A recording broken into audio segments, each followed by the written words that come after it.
చాలా లోతైనటువంటి ఆవేదన, బలమైనటువంటి ఆందోళన. బీసీలంటే దేశంలో రెండవ శ్రేణి పౌరులుగా చూడబడుతున్నటువంటి దుస్థితి కొనసాగుతూ ఉన్నది.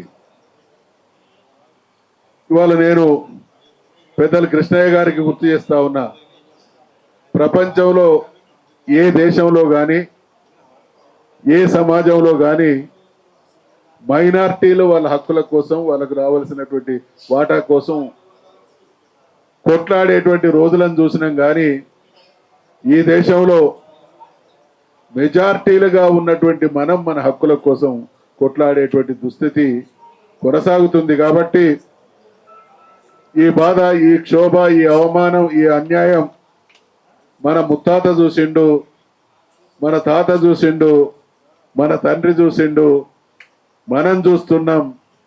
ఇది వారసత్వంగా మన పిల్లలకు ఇవ్వడానికి బదులు ఈ వ్యవస్థను ఎదిరించి బీసీలను రాజ్యాధికారంలో భాగస్వాములను చేయడానికి మేము కృత నిశ్చయంతో ఉన్నామనేటువంటి విషయాన్ని మనవి చేస్తా ఉన్నాం.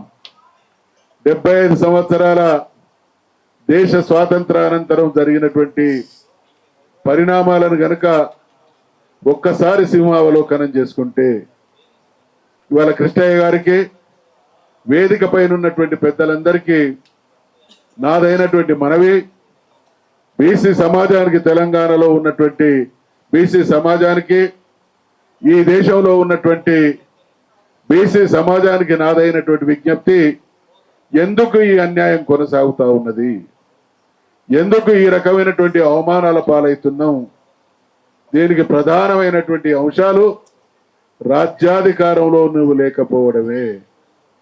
ఎవరైతే చట్టాలు చేసేటువంటి స్థానాలలో ఉన్నారో, చేయబడుతున్నటువంటి చట్టాలు ఈ దేశంలో ఉన్నటువంటి మెజార్టీ బీసీల దృష్టిలో కాకుండా బీసీలను రాజ్యాధికారానికి దూరం చేసి, బీసీలను సంపదకు దూరం చేసి, బీసీలను శాశ్వతంగా బిచ్చగాళ్ళుగా దిగజార్చేటువంటి పరిణామం కొనసాగుతుంది. కాబట్టి మనం ఇటువంటి దయనీయ స్థితిలోకి నెట్టబడ్డాం అనేటువంటి వాస్తవాన్ని గ్రహించాల్సినటువంటి అవసరం ఉంది. ఒకవైపు పాలక వర్గాల దుర్మార్గం, మరొక వైపు ఏ న్యాయస్థానాలైతే ప్రజలకు న్యాయం చేయాలనో ఆ న్యాయస్థానాల్లో మన వాణి లేదు. మన వాణి లేదు కాబట్టి మనం ఎదుర్కొంటున్నటువంటి, మనం అనుభవిస్తున్నటువంటి దయనీయ స్థితి వాళ్ళు చూసినటువంటి వాళ్ళు గారు. కాబట్టి మానవీయ కోణంతో ఆలోచించాల్సినటువంటి అనేక అంశాలను కూడా వేరే ప్రాతిపదికన నిర్ణయించడం వల్ల ఈ దుస్థితి కొనసాగుతూ ఉన్నది. కాబట్టి మరి వీటన్నిటికి కూడా ఒకవైపు పాలక వర్గాలు, ఆధిపత్య కులాలు, అగ్రవర్ణ కులాలు ఎంత బాధ్యత వహించాలో, మరో రకంగా మనం కూడా అంతే బాధ్యులం అనేటువంటి విషయాన్ని గుర్తించాల్సినటువంటి సమయం ఆసన్నమైనది అనేటువంటి విజ్ఞప్తిని చేస్తా ఉన్నాం.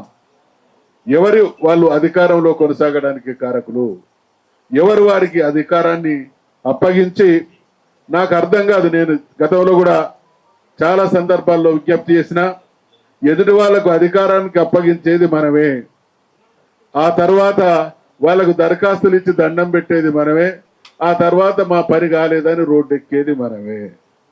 అధికారం కట్టబెడుతున్నది మనమే, వాళ్ళ దగ్గరికి పోయి చేతులు కట్టుకొని నిల్చొని మా బాధలు ఇవన్నీ చెప్పుకుంటున్నది మనమే, ఆ తర్వాత వాళ్ళు చేయట్లేదని గగ్గోలు పెట్టేది మనమే. కాబట్టి వీటిలో మన ప్రమేయం, మన పాత్ర కూడా ఉంది. కాబట్టి ఎక్కడి వాళ్ళమక్కడం బీసీ సమాజాన్ని ఒక శక్తిగా మరల్చి మన దయనీయ స్థితిలో మన పాత్ర ఉన్నదనేటువంటి విషయం కూడా విడమర్చి చెప్పి, ఈ కులాల వాళ్ళు ఇవాళ 75-80 సంవత్సరాలు దేశానికి స్వాతంత్రం సిద్ధించిన తర్వాత పరిస్థితులను కనుక అర్థం చేసుకుంటే, ఈ 75-80 సంవత్సరాల్లో వాళ్ళు వాళ్ళ ఆధిపత్యం కొనసాగింపు కోసమే కుట్రలు చేసిన తప్ప, ఆర్తనాదం చేస్తున్నటువంటి మన వైపు మనసు పెట్టి విని మన సమస్యల్లోని ఆ ఆర్ద్రతను అర్థం చేసుకొని పరిష్కరించేటువంటి ప్రయత్నం చేసినటువంటి దాఖలాలు లేవు. కాబట్టి ఇవాళ జరిగినటువంటి, నిన్న వచ్చినటువంటి ఆర్డర్తో పాటు అసలు ఈ ఆర్డర్ కన్నా భిన్నంగా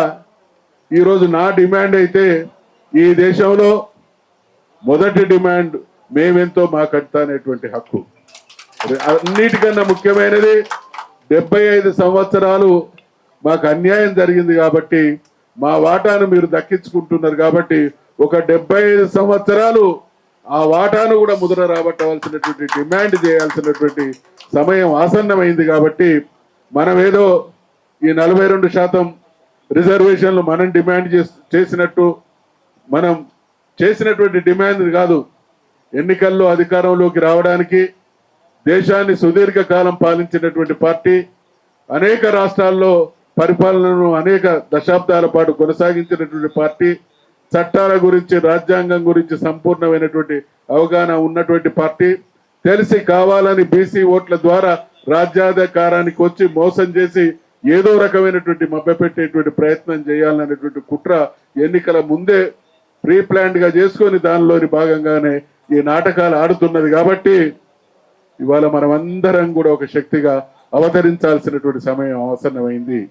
ఈ దేశంలో మనం 4 సందర్భాలను చూసినాం.